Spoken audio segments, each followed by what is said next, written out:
परमेश्वर का मैं मंदिर हूँ और इसलिए आनंदित हूँ। स्तुति रूपी बलिदान मसीह के द्वारा निरंतर चढ़ाता रहूं। कितना मधुरतम है प्रभु तेरे आंगन में वास करना, कितना मधुरतम है।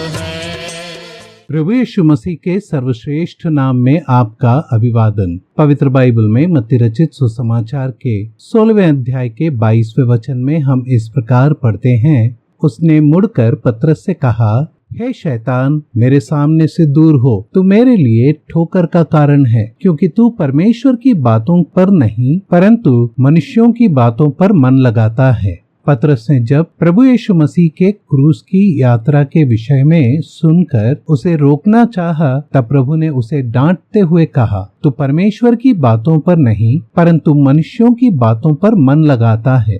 परमेश्वर की बातें अर्थात वे बातें जो उसकी इच्छा और महिमा के संबंधित है। मनुष्य की बातें अर्थात उसकी संपत्ति, प्रसन्नता, ख्याति और प्रतिष्ठा परस्पर परमेश्वर की बातों के विरुद्ध होता है। ऐसा इसलिए होता है क्योंकि पाप के कारण मनुष्य की आत्मिक आंखें बंद होती हैं और शारीरिक आंखों से सत्य छुप जाता है। इसका परिणाम यही है कि मनुष्य जीवन भर परिश्रम तो करता है और उसके कारण उसका पाप का बोझ और भी बढ़ जाता है। जीवन के अंत में जब मनुष्य का देह कब्र में रखा जाएगा और वह परमेश्वर के न्याय के सिंहासन के सामने खड़ा होगा, तब उसके लिए एक ही ठिकाना होगा, नरक।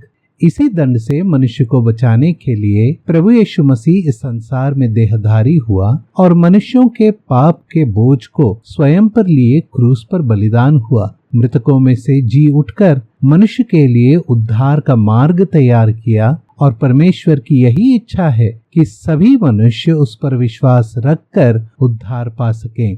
क्या आप नहीं चाहेंगे कि आप परमेश्वर की बातों के लिए प्रभु यीशु मसीह पर विश्वास के द्वारा अपनी आत्मिक आंखें खोल लें?